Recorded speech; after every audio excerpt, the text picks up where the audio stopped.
Okay, thank you everyone for coming. Does it only works with the camera? Okay, thank you everyone for coming. My name's Andrew Zeller. I'm the president of Purdue Graduate Student Government. And we're really excited today to have Jonathan Rauch here for our final installment for this year's PGSG Lectureship series. We started our lectureship series last year. We welcomed Jeffrey Stone, constitutional scholar. We welcome Nadine Strawson, who's the former president of the ACLU, as well as Chris Eaton Harris, who's a member of British Parliament and a former member of European Parliament last year. And then we were very pleased that last year our Senate provided for an endowment to continue this series in perpetuity. So this year we were able to bring in the fall Jorge Cham, who's the creator of PhD Comics, and then now today, with the very generous support of the Institute for Humane Studies, as well as the John Templeton Foundation, we've been able to bring Jonathan Rauch in. Jonathan is an incredible guy with tons of accomplishments. He is a senior fellow at the Brookings Institution. He is a contributing editor at The Atlantic. He's written in basically every major publication you could possibly name. He won the 2005 National Magazine Award, which is the equivalent of the Pulitzer Prize for the magazine industry. And today, when going through all the different things that I could talk about him, going through his bio and reading it really carefully, I also learned that he does not like shrimp, which is the final line after the whole list of all the accomplishments and achievements. Final 5 words are, he does not like shrimp. So my introduction to Jonathan was with his 1993 book, Kindly Inquisitors, The New Attacks on Free Thought. And for anyone in here who has any interest at all in democracy, in a free society, or free expression, it should be at the absolute top of your reading list.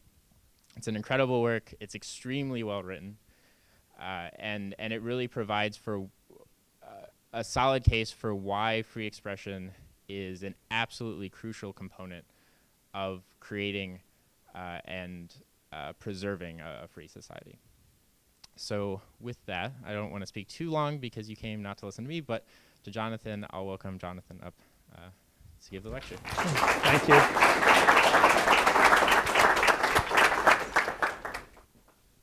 Hi, everybody. Thank you for coming. Thank you especially to IHS, Templeton Foundation, Governor Daniels. Is it President Daniels? Governor Daniels? How many titles do you have now?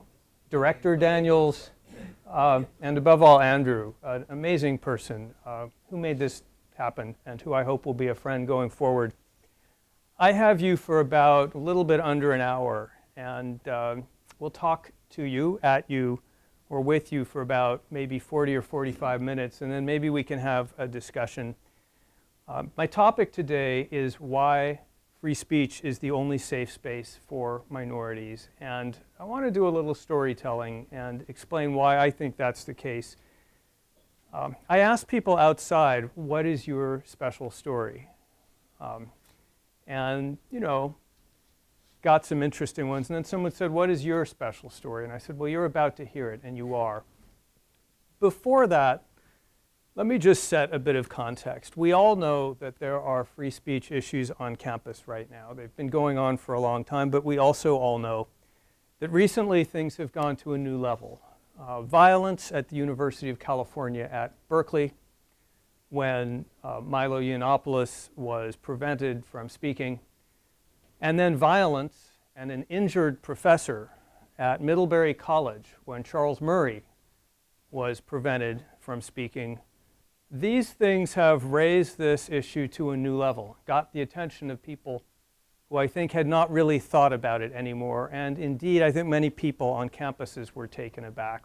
But of course, if you've been following this issue for a while, you know that for 30 years there have been debates about the extent of free speech on campus, speech codes and the like, and you know that in general these incidents don't involve violence. What they do tend to involve is censorship, silencing, or sanctions. Tons of examples. I'll give you a few of the kind that have caught my attention just to frame the conversation. University of Virginia.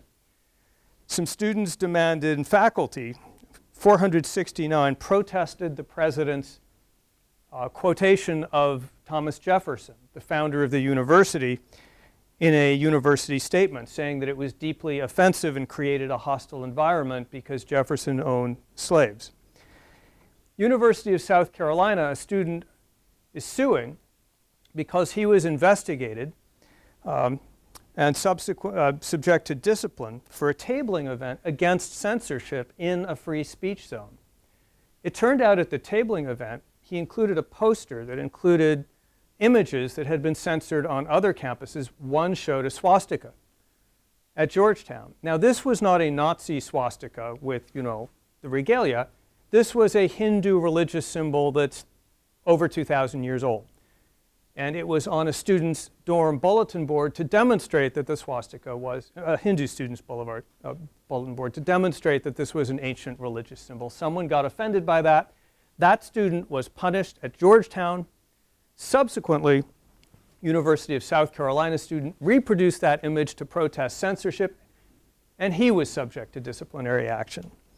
It's not just young people. It's not just issues about freshmen and sophomores who have never been exposed to stuff. University of Kansas, in a graduate student course, a communications professor used what we now call the N-word in an instructional session about bias. And she was making the point that I, as a white person, have never been subjected to, for example, and she used the word. Now, she was making a point against racism, but some students said that these were, I was incredibly shocked that the word was spoken, regardless of the context. Before I left the classroom, I was in tears. That professor was investigated for 4 months. She eventually did manage to keep her job. Political speech is not exempt, as some of you may have heard. Emory, for example, had a policy review after students objected to fear that was caused by some chalkings that supported Donald Trump. Yale cross campus. Yale is my alma mater, so I'm not too happy to hear that a satirist went to the center of the university, the cross campus, with a petition to repeal the First Amendment to the Constitution, and within an hour had 50 students. So it would be nice to be able to tell you we have a new problem with free speech.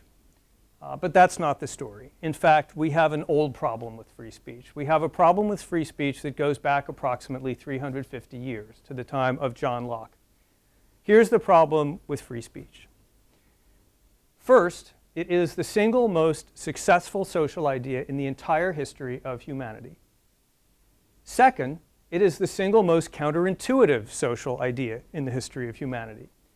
The idea is that a society that allows dissent, even of the most wrong-headed, obnoxious, and offensive type, is a stronger society than a society which prohibits these things.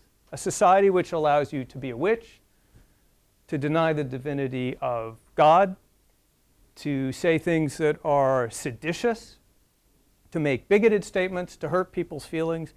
That is a stronger society and a more humane society. Locke said this, Madison said it. This is such a counterintuitive idea that people like me, and some of you in this room, need to understand that every day for the entire rest of our lives, we will have to get up and justify this idea from scratch, because most people just won't believe it. And those of you who take on this job of justifying free speech from scratch, your children will have to do that, and your children's children will have to do that, and we just need to be cheerful about that. That's life. Nothing new under the sun there. There's also nothing new about the basic idea behind safe spaces. It goes back to 1989, and of all places, the George H.W. Bush administration's Equal Employment Opportunity Commission, which developed the idea of a hostile workplace environment. The idea was that you could have discriminatory verbal harassment at work. This would make the workplace a place that was a hostile environment. That would mean workers there would not feel safe, they would not perform well, they would not have equality in the workplace. That was a violation of their rights. Now, this was intended to be about workplaces, and it was intended to be targeted harassment, about you or about you. You come to work every day and you face it. But it morphed from that. Morphed beyond the workplace, and it became any environment that was seemed hostile for any reasons, and eventually people got the idea that not having a hostile environment was a right. Now, that's a negative right. That's something that I shouldn't have to put up with. So here's what I think is a little bit new under the sun after 350 years, the safe space doctrine. That's a positive right. That's saying not only do I have a right not to be in a hostile environment, you have to create a safe space for me. That's your job, not my job. You need to do that. And then a lot of people said the university should be a safe space, or large parts of it should be a safe space. So then you get situations like, for example, this one. This is an old one, but it caught my eye. 2010, which is when I started noticing this phenomenon. This happens at the University of Illinois. An adjunct professor by the name of Kenneth Howe taught courses on Catholicism in the Department of Religion. He lost his teaching job there when a student complained that he was teaching that the Catholic Church believes homosexual acts are morally wrong. Now, the Catholic Church does believe that. It's always taught that, and it still teaches that. And a teacher in a course about Catholic teaching was teaching that the Catholic Church teaches that. Nonetheless, a student complained anonymously. He called the statement hate speech. He said that courses at this institution should be geared to contribute to the public discourse and promote independent thought, not limit one's worldview and ostracize people of a certain sexual orientation. In other words, even to discuss core Catholic doctrine creates an unsafe environment for gay people. Okay, so what do we think about all this? The next 5-minute chunk of what I'm about to say is going to be the boring part of the talk, because there is so much to say about these doctrines in such a short time. I'm going to do a David Letterman style top 10 list of practical problems with the safe space doctrine and what follows from it. I'm going to mention these, not discuss them. You could write a book about every one of these. We can come back to them, but I just want to give you the flavor of how at least people like me think about the implementation of these policies. All right, number 10, the majority rules. This is the problem that Tocqueville pointed out in Jacksonian America. Censorship enforces conformity to majoritarian views. On most campuses, majoritarian views tend to be left of center views, but this principle turns out to be true in almost any society. Number 9, it's actually even worse than that, because in practice, special interests dominate. Authorities at universities and outside universities tend to respond to the strongest claimants, not the strongest claims. So noisy special interest groups that are well organized and targeted and demanding will tend to get special consideration, not necessarily the people who really need the protection. Number 8, enforcement is arbitrary. It's not just sometimes arbitrary, it's inherently arbitrary. What do you do about a swastika? What if it's a Hindu swastika? What if you're making a point about religion? What if people are offended nonetheless? There are no bright lines here. What about teaching Huckleberry Finn, a book that is absolutely full of the N-word, but is America's potentially one of the most powerful statements against racism? Can you teach that? What if people are deeply offended by it? There is no way to draw these lines on principle, so they wind up being either arbitrary or mechanical. Both solutions are equally bad. Number 7, listener's veto. You heard this from Nadine Strawson if you heard her speak. That's the idea that the most sensitive pair of ears in the room gets to determine what everyone else gets to hear. That's the problem at Middlebury, where most of the people who showed up to hear Charles Murray were people who wanted to hear what he had to say. Their ability to do that was vetoed. Number 6, you help the bad guys. Censorship chills the conscientious people who try to abide by the speech code because they don't want to get into trouble. On the other hand, provocateurs and sociopaths, people like Milo Yiannopoulos, love speech codes because it gives them the stage. It makes them famous. It makes them the objects of attention. They get to have court suits. This is the trolling model, which has become so popular today. And it, by the way, is also nothing new. One of the ways Hitler and the Nazi Party leveraged their way into power is Weimar Germany had hate speech laws. A lot of people don't know this. They prosecuted Hitler for violating the hate speech laws, and he portrayed that as another sign of the Jewish establishment which was trying to suppress him and his supporters. That leads me to number 5. You get a backlash that harms your own cause. speech codes helped elect Donald Trump. I mean, social speech codes, political correctness, but one of the things he did, which was extremely effective, was say, I'm the guy who will stand up and violate these rules. I believe that the same happens over time on campus and off campus. I believe that the people who are protesting, who are silencing and violently protesting speakers on campus are deeply hurting their own cause. Number 4, censorship is polarizing. It divides communities by setting up an offendedness Olympics. Those who are most offended get to set the agenda. Number 3, disagreement is weaponized. Every conversation becomes a potential violation. You never know when you're going to get nailed because someone gets offended. We hear about this now from professors. I have friends in this situation. Who in this room is going to not like something and report me? And then what happens? Well, that leads to number 2. The innocent get punished. And by punished, I don't just mean official sanctions. I mean investigation. At a modern university, an official, formal investigation is the punishment. It drags on for months. It can destroy your reputation or your career. It can cost you thousands of dollars. People never recover. And that's just because one person complained. Happens all the time. And number 1, last but most important, the most fundamental problem, authoritarian control. If we don't trust the authorities to look at our iPhones, why would we trust them to regulate our speech? One of the reasons that you have speech codes and silencing on campus is that we tend to imagine that the people running the speech codes will share our values. But of course, they don't. Very often they use these codes to oppress us. It is no surprise to anyone, for example, that in Ontario, Canada, when the provincial government established a hate crimes law, this is now more than 20 years ago, the very first place the police went after and shut down was a lesbian bookstore. So, for all those reasons, censorship and speech codes empower the powerful and organized. They chill the unpopular and marginalized. They operate randomly and unfairly. They benefit sociopaths, and they nurture authoritarianism.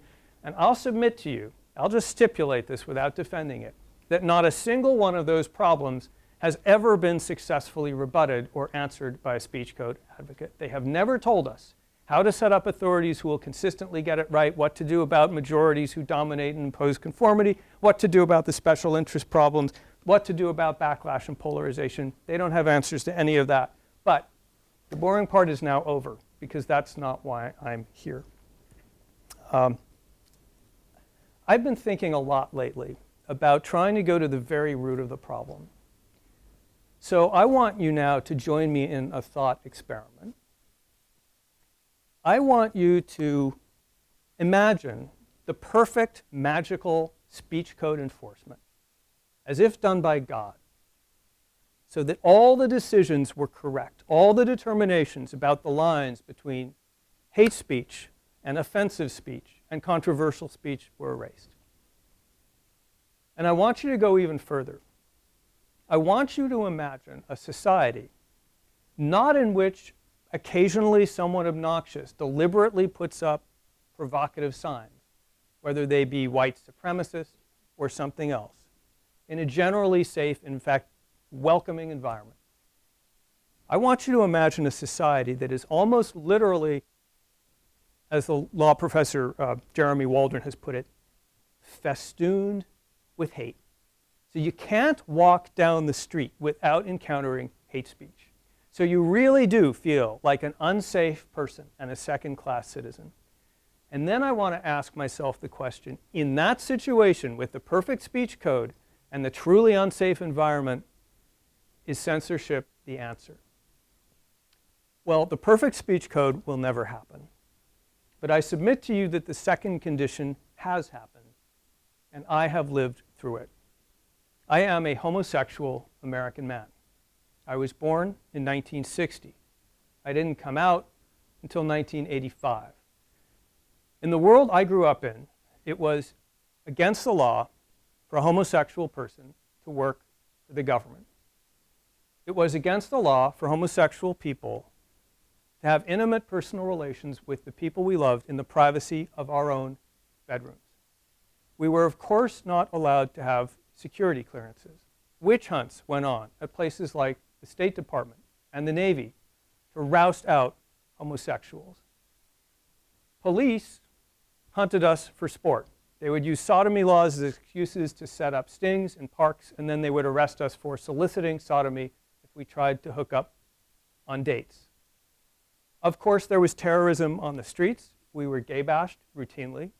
And you'd better think twice about calling the cops if that happens, because are the cops on your side? Maybe not. Besides, do you want a police report? Then your employer knows. Ah, that's something else. If your employer knows you're gay, you're fired. Bet you didn't know this, civil rights historians among you. Dozens of gay churches were burned. You know that dozens of black churches were burned. Did you know about the gay churches? Did you know that one of the worst mass arsons in US history was the Upstairs Bar in New Orleans? In the early 70s, someone, we don't know why or who, locked the door of the bar so that no one could escape, poured gasoline in there and burned it down. Dozens of gay people died. You've never even heard about that. You don't know that the first gay leader in America, actually some of you do know, the first gay leader in America, Harvey Milk, was assassinated. I could go on, but you get the point. But worst of all of it, from my point of view, as someone growing up in an otherwise safe household in suburban Phoenix, Arizona in the 60s and 70s, the pulpits dripped with hatred of gay people. We were a stench in God's nostrils. We were going to bring the judgment of God down upon our country. We were subversives. We were a threat to the stability of government. We were a threat to the stability of civilization. Worst of all, we were told that we were a threat to children. We were out to recruit and seduce children. Psychiatric professions said that we were sick. We belonged in hospitals. That, by the way, was the humane position. This was everywhere. It was not until 1969. I picked up this fact today at the LGBTQ Center right here at Purdue. Go and visit. You will see, by the way, original examples of Nazi pink triangles on the wall there. Dozens of students walk past them every day, probably not noticing them. 1969 was the first time a major American news magazine even used the word homosexual. That's how deeply we were underground. This is literally the society that Jeremy Waldron imagines. So now I ask myself, would we be better off with or without a speech code? Well, in one respect, the question answers itself. We didn't have a speech code. There was no one out there saying it was hate speech to say these things about gay people. And in fact, if there had been a speech code, it would have been used against us. We would have been the haters, the threat to society, the obscene people. Now, how do I know that? Our story continues. How did things change?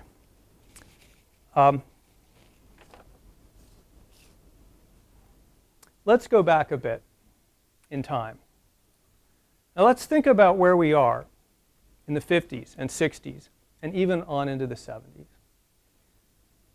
Maybe gay people managed to change this because we have the support of a majority of the American electorate. Raise your hand if you think that's the answer. Nope. Maybe it's because we were so well funded. We had tons of money from all the big corporations and PACs and political. Raise your hand if that's the answer. Okay, maybe it's because our cause was so widely appreciated and everyone knew a gay person. No. We had nothing. We were deep underground. We were afraid to say that we were gay or we'd get fired. How does all this change? Some of you will know the answer to this question. Raise your hand if you have heard the name Frank Kameny. A couple of people have. I'm going to tell the rest of you a story. Now, trigger warning, I tend to choke up when I tell this story because this is my miracle story. Don't worry about it. It happens whenever I tell this. It always will. 1953. The first gay intellectual magazine is being published in the United States. It's called One Magazine, O-N-E. It's not pornographic. It's essays, poetry, homophile stuff, as it's called at the time. It advocates gay marriage in 1953. However, the Postmaster General does not approve of it. He believes it violates the decency codes of the United States. That's right, America had a speech code. And who is it used against? Who else? 1953, the Postmaster General delays an issue of one, and then finally in 1954, he bans an issue of one from the US mails. Now this, of course, is years before the internet. There's only one way to distribute a magazine in America, through the mail. The Postmaster General bans you, you are silenced. That is the end. Now, the article in that issue to which the Postmaster General, a man by the name of Oleson, said he objected, was an article talking about ancient lesbian love and saying it was a beautiful thing. He said that was obscene because it advocated homosexuality. But the cover story of the issue that it banned was an article called "You Can't Say That," written by a lawyer outlining and condemning the Postmaster General's censorship rules. Raise your hand if you think that was a coincidence. Again, no hands. A lawyer, straight lawyer, turns out to have been the author of that very article, decides to challenge this in court on behalf of one, and does it pro bono. A federal district court rejects the lawsuit, says it's preposterous. Of course, this stuff is obscene. Of course, the government can ban it. Federal appeals court upholds, says of course it's obscene, of course it can be banned. January of 1958, in a lawsuit, in a decision called 1 v. Oleson, the US Supreme Court issues a 2-sentence per curiam decision. That means there's no rationale, just a decision. The 2 sentences say, in effect, we overturn the rulings of the lower court. The lawyer who got that decision is a man named Eric Jolber. He's still alive. That decision may have been only 2 sentences, but it gives us something incredibly precious. It gives us our voices. No one can say we are too obscene or offensive to be in the US mail for advocating our point of view, which is, remember, in 1958, a horrific, dangerous, antisocial point of view. A few weeks later, a man named Frank Kameny is arrested in a park for soliciting sodomy, Washington, D.C. Now, a sodomy arrest in those days is for most people the end of their career. Of course they don't contest it, and they're desperately afraid it'll be in the newspapers. Frank Kameny is immediately fired from his government job. Kameny, however, is not an ordinary person. He's a World War II vet. He served in the beaches in Italy. He's seen terrible stuff. He's a confrontational guy, and most important, he believes that the Declaration of Independence is a promise that was made personally to him.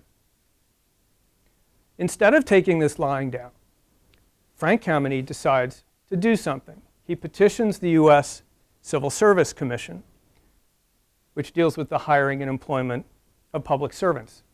It's now known as the Office of Personnel Management, a point to bear in mind as we come back to it. He appeals it all the way up the chain. Of course, they don't listen to his appeal.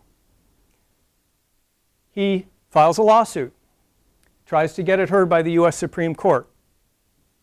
They don't grant cert, doesn't get heard. He begins a letter writing campaign of his own to members of Congress, saying the law is unjust. You need to overturn the Civil Service Commission. All he gets back are occasional letters saying things like, in my entire years of service in Congress, yours is the most reprehensible, disgusting letter I've ever received. He begins informally representing other people who have been fired by the government. He's not a lawyer, but he takes them on because no one else will. In 1965, he and his friends lead the first gay civil rights protest. You can see it on YouTube. Look it up. They're out there in suits and ties and dresses with placards that say things like, homosexual Americans deserve full equality under law. They march, a couple dozen of them, with perplexed police officers looking on. They march in a circle in Lafayette Square. And the other place they march, not coincidentally, Independence Hall in Philadelphia. 1970, Kameny becomes the first openly gay person to run for office that we know of, and that's runs to be delegate to the Congress, D.C. He loses, but he makes his point. 1972, he challenges at the annual meeting of the American Psychiatric Association. He takes the stage and directly challenges the assembled psychiatric dignitaries of America, saying, you may want to back off a bit. This is loud, but only about a fifth as loud as Kameny.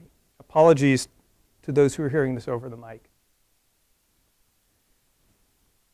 The assembled consensus of this esteemed body is committing an act of genocide against homosexual Americans. That's how he sounded. He used to say he didn't need a microphone. Kameny was sometimes compared to a foghorn, but that was unfair to the foghorn. The following year, the American Psychiatric Association rescinds its finding that homosexuality is a form of mental illness. Kameny refers to that as the greatest mass cure in the history of medicine. 1975, the U.S. Civil Service Commission rescinds its ban on employment of homosexuals. We can go on. 1993, I think 94, I don't remember the date, the Clinton administration finally revokes the ban on gay people having security clearances, so we can now work in high levels of government. In 2003, the Supreme Court finally overturned sodomy laws. Not only can we have intimate relations in the privacy of our own homes, we're no longer threatened with arrest every time we ask someone out on a date in a public park. You know the rest of the story, or you know most of the rest of the story. Here's the part you don't know. This is my miracle. In 2000, I think, 9 or 10, Frank Kameny, now a very old man, but alive and well, receives the highest civilian award, the Theodore Roosevelt Prize, from the U.S. Office of Personnel Management. That's the agency that had fired him. He receives a public apology, to which he says at the ceremony, "Apology accepted!" And he receives this award from the director of the Office of Personnel Management, who is what? Openly? Say it. Correct. He's also handed the pen by President Obama at the White House when Obama signs an executive order conferring some protections on gay people to the extent that he can. Kameny lives to see this. I lived to see it in one lifetime. I, meanwhile, 1995, have discovered same-sex marriage. I'm warned by people, including my father, not to get involved in that debate because it's such a crazy idea, such an antisocial idea, that just advocating it will deprive me of the credibility to be an effective journalist for the rest of my life. It seemed plausible, actually, at the time, 1995. I do it anyway because, you know, I'm a free agent. But that's how far away it seemed. And you know how that story ends. So, how does this get done? Well, ask Frank Kameny. There are two wonderful passages, many wonderful passages, in his 1960 brief to the U.S. Supreme Court. Kameny wrote it himself. He couldn't afford a lawyer, and no lawyer would have him anyway. He writes the following. In World War II, Petitioner did not hesitate to fight the Germans with bullets in order to help preserve his rights and freedoms and liberties and those of others. In 1960, it is ironically necessary that he fight the Americans with words in order to preserve against a tyrannical government some of those same rights, freedoms, and liberties for himself and for others. There. That's how he did it. With words. That's all. Just words. He says something else there. The Commission's regulation, as it stands, is unconstitutional in that by establishing a tyranny over the mind of its citizens, it is inconsistent with and violates the provisions, stipulation, spirit, and intent of the First Amendment to the Federal Constitution. Interesting phrase there. Anyone notice it? Tyranny of the mind is what this policy establishes. Now that's odd. This is a civil service employment case. He's lost his job. He wants his job back. That's a workplace issue. Why is that a tyranny over the mind? What Kameny understands here is that what that law is intended to do is not just deprive people of their livelihood, it's to enforce conformity. It's to say you can't be who you are, you can't believe the things you believe, and you certainly can't say the things you believe. This was not a lawsuit to Kameny about jobs. This was a lawsuit about dissent. And he was right. So here's what I learned from the gay marriage debate. And here's what I think I learned from Frank Kameny. The people who want to censor and silence and punish bigoted and offensive and hateful speech have the wrong model about the source of bigoted, hateful, and offensive speech. They think it's the words. They think if you make the words go away, you'll make the ideas go away. They're wrong about that. With the exception of some sociopaths, some internet trolls and the like, most people don't get up every morning and say, how can I be offensive? How can I be hateful? How can I hurt people and society? The source of hatred against homosexuals was fear based on ignorance. I submit that if any of you thought that I was a threat to your children, to the security of your country, or would bring down God's harsh judgment upon you, you would hate me and you would fear me. The way you get rid of prejudice and bias is to get rid of fear and ignorance. And the way you do that is by exposing it to the light, by holding it up and by refuting it. And that, by God, is what we did year after year. I heard Frank Kameny do this. I was on a panel with him in the 2000s. Bob Knight was there. Knight worked for the Family Research Council, a right-wing anti-gay group that supported sodomy laws.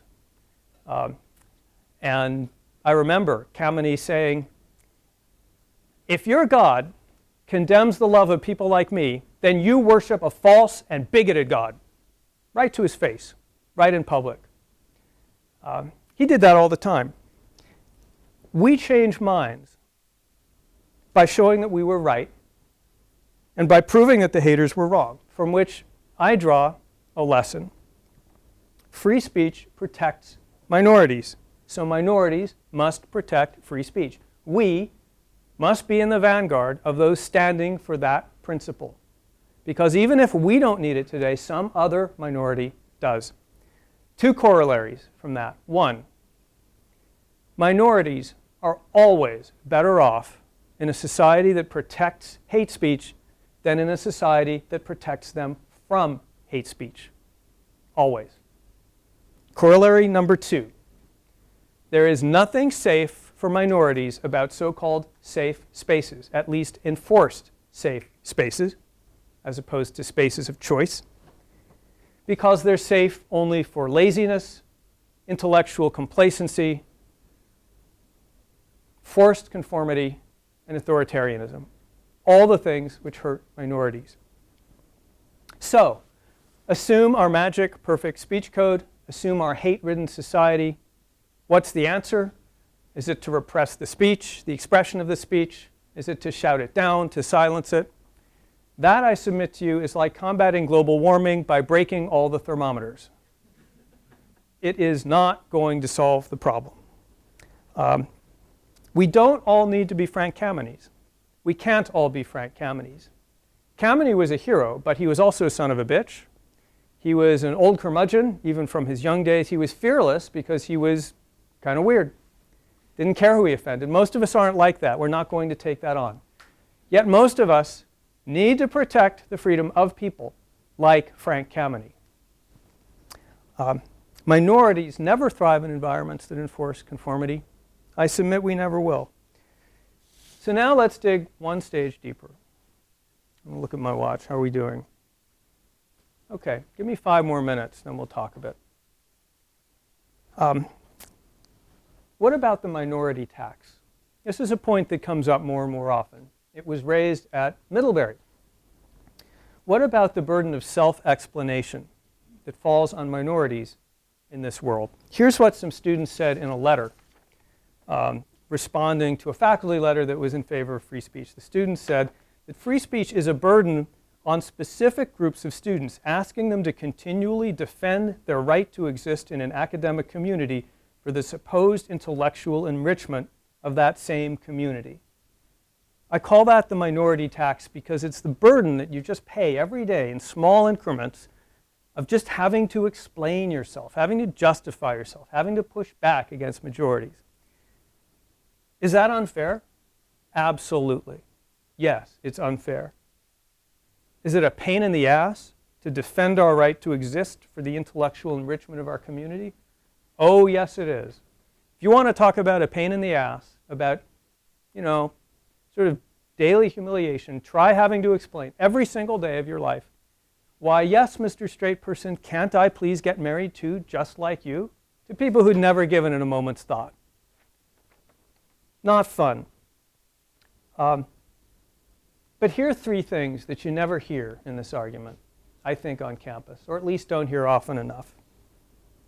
Number one, I say this as a gay man who's been through these arguments, please, for God's sake, don't, quote unquote, protect us. We fought for years against the stereotype of weakness. Think about the terms used for gay people. Limp wrist, pansy, pansy waist, sissy. What we learned is that if you don't push back, you don't get respect. Think about black people, infantilized. That's how the bigotry was often justified. These people are too weak and childish, and they don't have good enough minds to be equal citizens.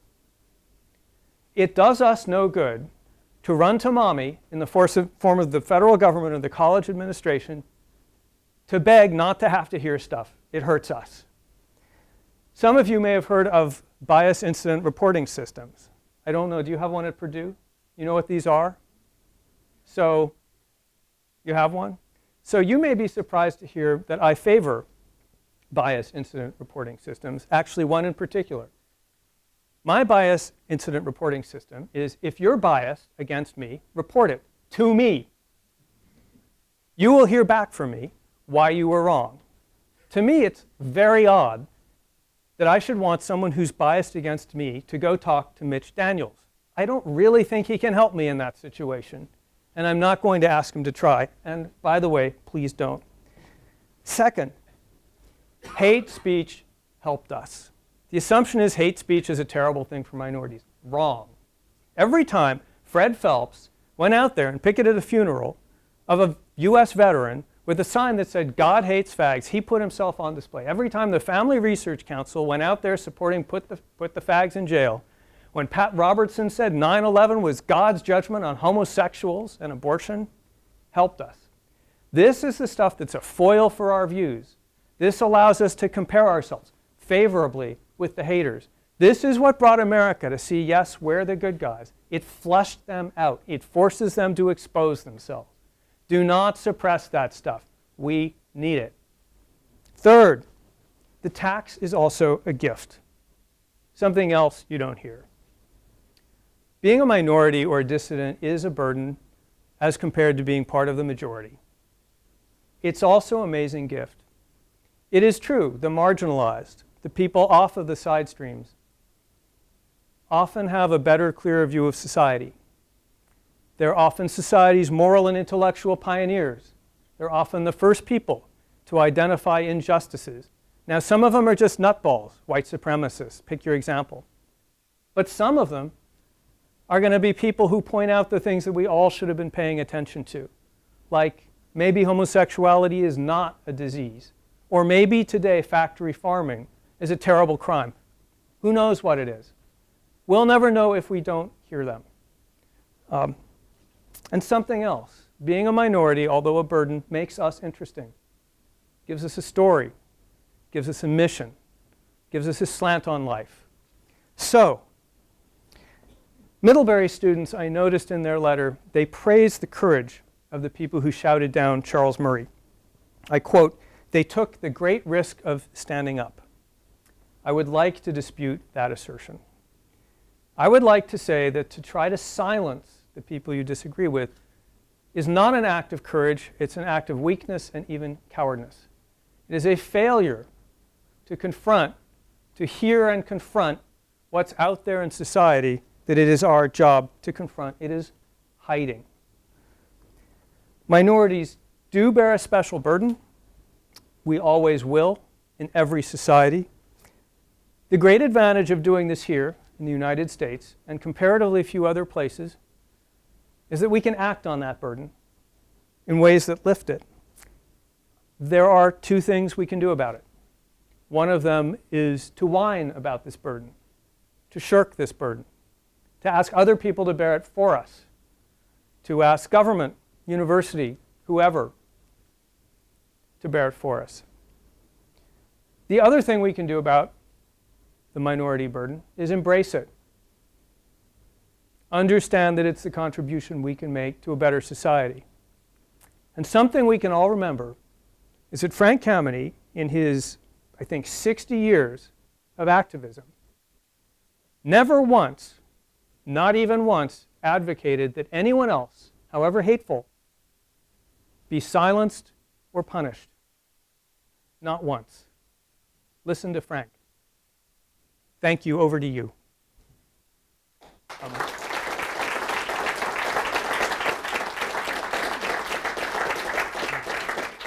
So Andrew's got a mic, and we've got about 10 or 15 minutes. Is that right? Yes, absolutely. So hope very much. Push back.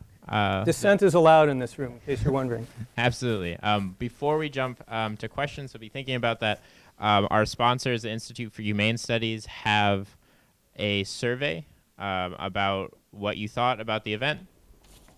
So I'm going to put this up and leave it up throughout the Q&A. But if you can, take out your phone and just go ahead and fill that out while you're here, they'd really appreciate it.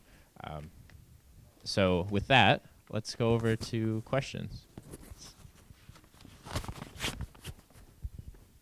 Thank you. It's a great talk. Is this on? It goes for the web. So it only goes. So just speak up. So Yeah, and by the way, brief introduction. Naaman, community school. I'm a graduate student in ECE. In what? My name's Aaron Michaud. I guess I'm center left. I think there should be a center party. We should get rid of the. Anyway, that's a different story. Okay, so something that's near and dear to my heart, which I guess really frustrates me day to day, is that there is this boondoggle in the university system where people, tenured people, see it as their duty to change people's minds, turn them into grievance mongers. That's a central part of the problem. And it's institutionalized. And I wonder what your thoughts are about what can be done about that. A good person to direct that question to is sitting in the row directly ahead of you, but rather than putting him on the spot, yeah, that's a version of my point. I can't remember, number 4 or 3 or whatever it was, the Offendedness Olympics. One of the things you can get if you're sufficiently offended in a lot of these universities is more programs and more bureaucrats. And what seems to have happened at Yale after protests a year or 2 ago was an agreement that they'd spend an additional $50 million on minority student centers and programs and administration bureaucrats. The bureaucrats win, the minority students' lobby wins, the people paying the tuition bills lose. One of the things I'm often asked is in my 25 years of advocacy on this subject, how have things changed? One way in which they've changed is that 25 years ago, we had a sharp ideological attack on free speech from some radical professors who had whole theories, people like Marie Matsuda. They mostly got refuted and went away. But meanwhile, thanks to the hostile environment doctrine and some other things, some of these ideas became woven into the fabric of university bureaucratic life, kind of in the background. So we traded ideology for bureaucracy, which in some ways is less threatening because it doesn't go at the core principles of free speech, but in some ways is harder to deal with because it's humming along in the background and you've got administrators doing it. That said, I hope that you know better than I how to deal with bureaucracy on campus. It's not my world. My experience when I talk to students and administrators is that they are not out to get free speech. What they need are better arguments for it, and they need more student support. You all tell me if this is wrong, but my sense is that on campus there's some Federalist Society people who are really, free speech nuts like me, and you've got some activists, mostly on the left end of the spectrum, who think that free speech is unfair to minorities or society or whatever. And then you've got this large body of people in the middle who just kind of duck under the furniture. And the question is, can we get some of those people interested and involved? Because I think a lot of them are not hostile to these ideas. I'm hoping, one of the reasons I'm here giving this talk, and I hope to give more like it, is to try to persuade the people in the room at the Charles Murray event who did not get to listen, to persuade them that what happened in that room was not a good thing for the reasons they went to Middlebury. It's the best answer I have. The real answer is, people like you need to solve the problem of campus bureaucracy. Other Yeah, questions? thank you. Yeah. Hi, my name is Nicholas. I'm a sophomore in professional flight, and I'm the chairman of the Purdue LGBTQ+ Student Alliance. Thank you for coming. My question is if there is a speaker coming to campus who has said speech that you disagree with.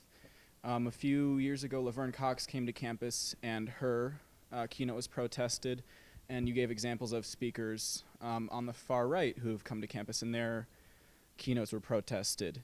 Is it not my right to free speech to protest the speech they have said in the past? Of course. I distinguish between two types of protest. One is a type of protest in which you express yourself without violating anyone else's ability to be heard. You might go to the lecture, stand up, and turn your back.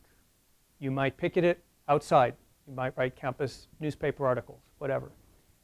The other kind of protest is the one that either hurts the person who's coming, physically or through intimidation, or silences the person who's coming by creating an environment that's so dangerous for them that the university said, as in Milo Yiannopoulos' case, we can't do this, we can't protect you, or as in Charles Murray's case, where it's impossible for him to be heard. That's where you cross the line, where other people lose the ability to be heard. So what if the words, such as words that Milo Yiannopoulos has used against trans people, what if words that the speaker uses are dangerous and inflammatory towards a group of people? I feel there's a bit of a double standard for whoever has the stage automatically has it. Why should protesters not enter the room and disrupt in a nonviolent way? Well, for all the reasons I gave in the talk, which is that these methods of silencing people will be turned against minorities. And that, by the way, means us, gay people, because outside the campus environment, we're the minority. And we say things over our history that are deeply offensive, have been deeply offensive to mainstream Americans. We're here, we're queer, get used to it. Gay marriage. If we want to be able to say those things and be heard, I just think we need to respect the ability of other people to say those things and be heard. And I also think it's tactically counterproductive to shut other people down, because the rest of the world sees that and says, we're afraid of them. Let them be heard. Won't kill us, it'll make us stronger. Good, over here.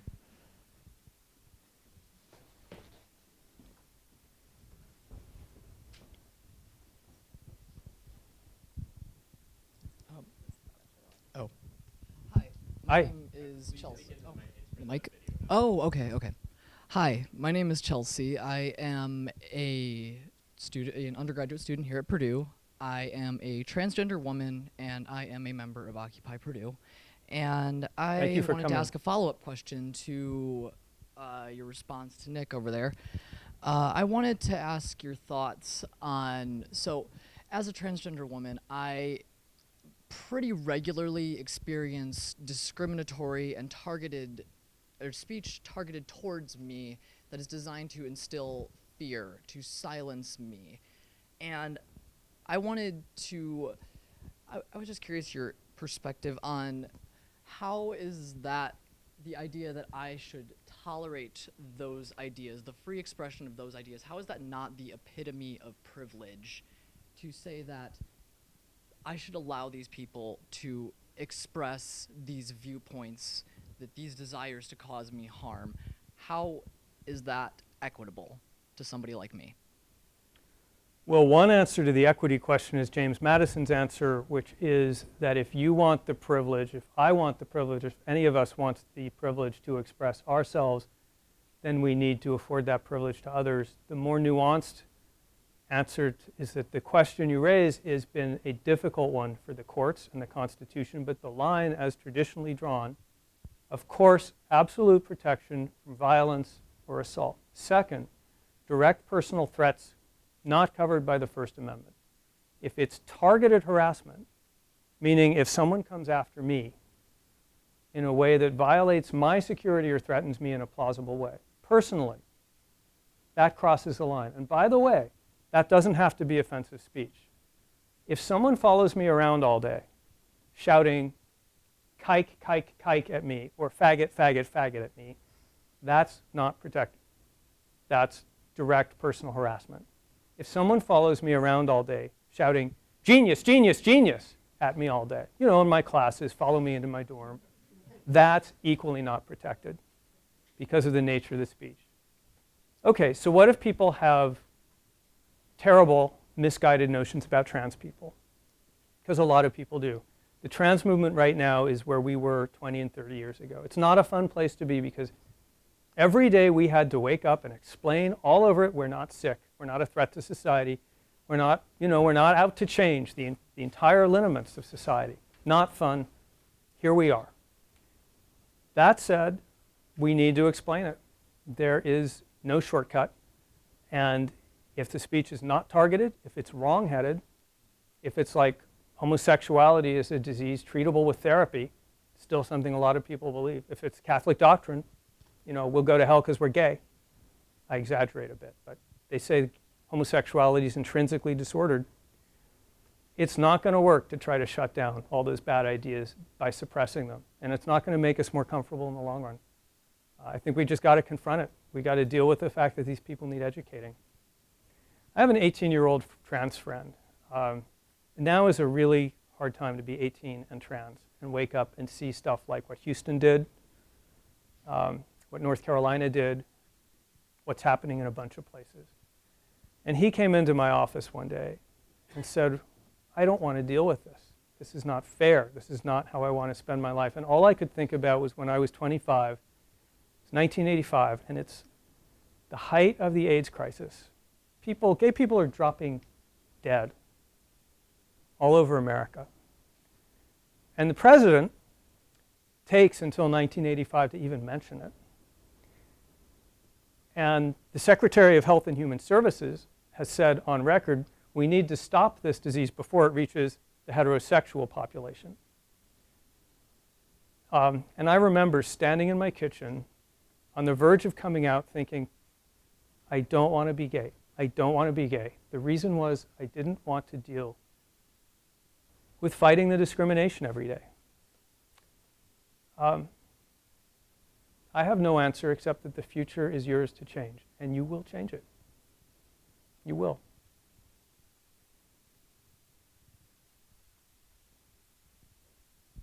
Thank you. Okay, so I think you were next. Hi, Tristan Pickett, sophomore in computer science and vice president of the Libertarian Party here at Purdue. Your presentation focused a lot on American policy. I was wondering what you think about policy in Europe, like Britain, France, Germany, where they've had some more strict limits on what they define as free speech, and what seems to be successful so far there. I was wondering what you think about that. So thank you. These are great questions. Difficult in the best possible way. So that's a big topic. America is unique because of our First Amendment. We're a world historical exception. Pretty much every other country in the world in the West has hate speech laws. And the United Nations has a hate speech code, which it encourages people to adopt. It's called the, I think, UN Convention on the Elimination of Bigotry, Racism, etc. I don't like those laws. I think they tend to be counterproductive. I don't think they're super harmful in most Western countries because they're not all that aggressively enforced. And I will tell you, as much as what you've heard today is purist, I'm not the ultimate purist. I'm a Jew, and Maybe Nazi Germany, not Nazi Germany, maybe Germany, modern Germany, scratch that, everybody. Are we all okay with that? We just scratch that. Modern Germany has some special things to think about when it comes to anti-Semitism in similar ways to America has special things to think about when it comes to race. So I don't like laws against Nazi speech in Germany. I'm not going to go to the wall for it. What I'm here to talk about, what bothers me more, isn't the laws. It's the culture in which support for the idea of freedom of expression begins to erode. I see minority rights and speech rights as two expressions of the same principle, which is the ability to live and express and be who you are in the open without fear. Whether you're gay or black or Jewish or conservative or, yes, white supremacist. Mercifully, there are very few of those people. Maybe more than we thought. That's another story. So that's the main thing I want to focus on. By the way, most non-Western countries also have hate speech laws. In non-Western countries, they tend to be used to jail political opponents, dissidents, and so-called blasphemers. These are usually used in these countries as ways to persecute, prosecute, and intimidate opponents of the existing regime. They're very handy for that.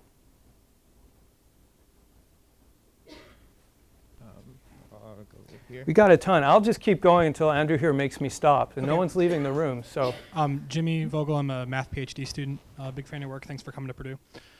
So I feel in 2017 a lot of censorship comes in the form of economic pressure from corporations, like someone who has a public forum says something inflammatory, bigoted, and then they lose their sponsorship.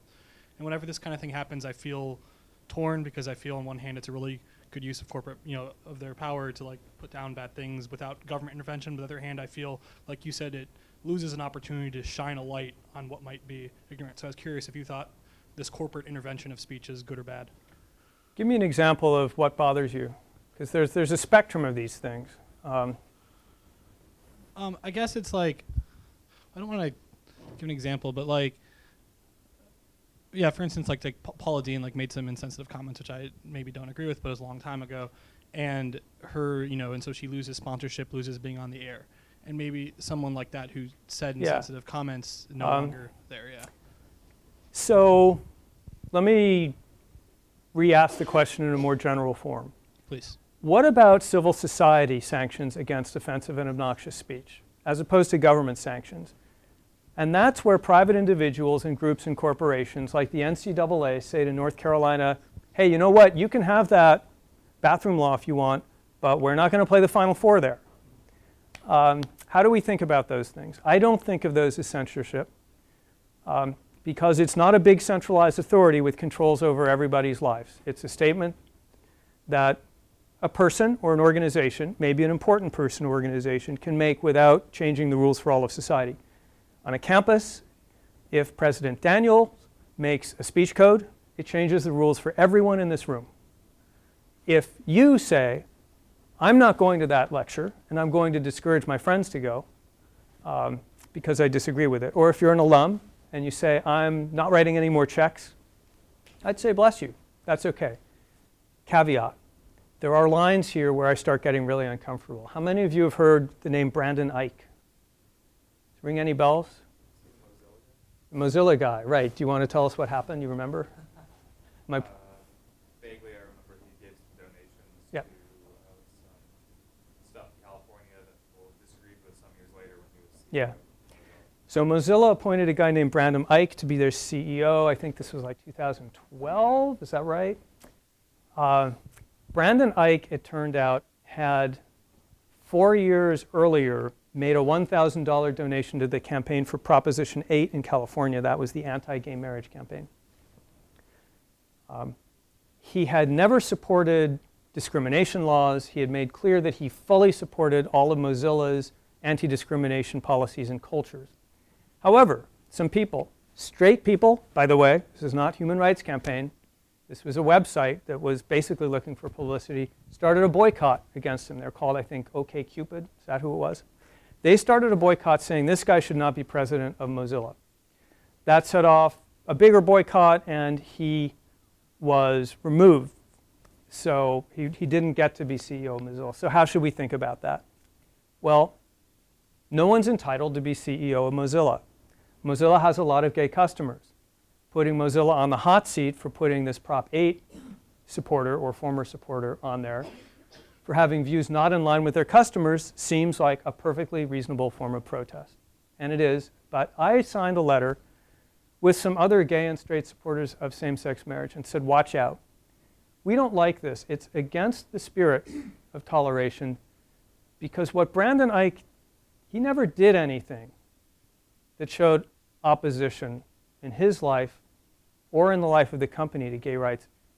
And he was involved in First Amendment core political activity of supporting a referendum on a controversial topic. That's the sort of thing we want people to do. And he did that in favor of a position that was President Barack Obama's position at the time. He opposed same-sex marriage. So we said this is not a good thing for gay rights defenders to do because this is stifling the argument that we need to have in order to win. It's a very debatable point, but that's how we thought about it. Does this help create the kind of open society that we think we're all aiming for? I've always said in the gay rights debate, we were not just seeking the rights of gay and lesbian and bi and trans and queer, etc. Americans. That's not what this was about.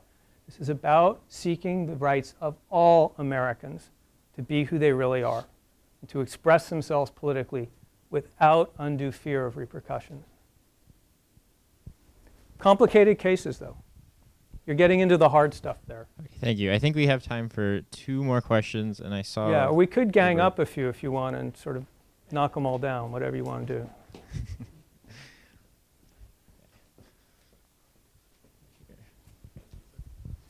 I'm Jacob Getty. I'm currently serving as student body vice president for like 6 more days, so I've got to milk it for all it's worth. I'm a junior in the College of Education. So a lot of conversation around safe spaces. There are a lot of different definitions for a safe space. So I'm wondering what your definition is for a safe space and, yeah, your definition. So my definition is a gay bar, but more broadly defined. A place where people can go voluntarily to be with people other like themselves, where they can let their guard down and be more comfortable. The gay rights movement could not have happened without spaces like that, where we were kind of out of reach of the police, though not always. You remember the Stonewall riots. Heads are nodding, so you don't need that explained. I mean, sometimes the police would just come in and arrest us. Not me. I was never arrested. So safe space is great when it means freedom of association. Safe space is not great when it means enforced over the whole campus.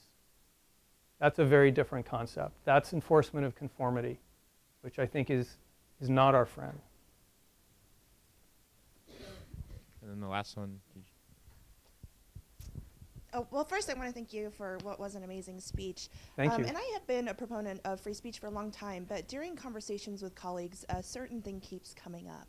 And that is that the cost associated with free speech is not always equal, and speech itself is not always equal. So people speaking from positions of power are often much louder than people that are speaking from positions without power.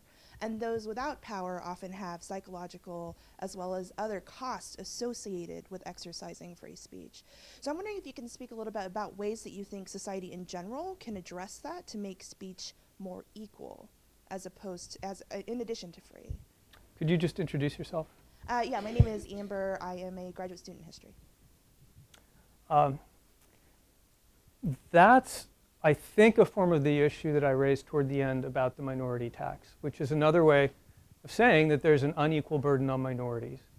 And by the way, it's not just speech. It's how we live our lives.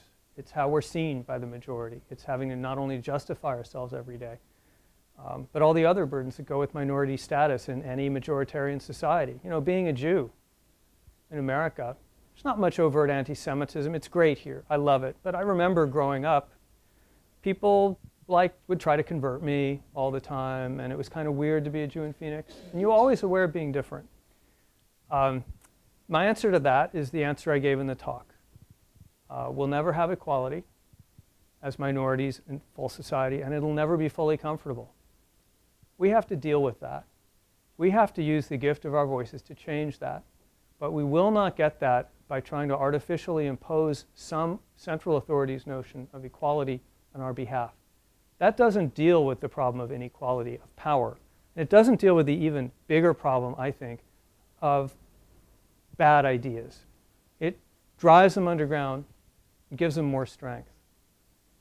So, yeah, that's the way life is. We're going to have to deal with it, and we have to change it. So just quickly, do you think that burden should always fall on minorities? Or I do think you it always will fall on minorities. It's not a question of should.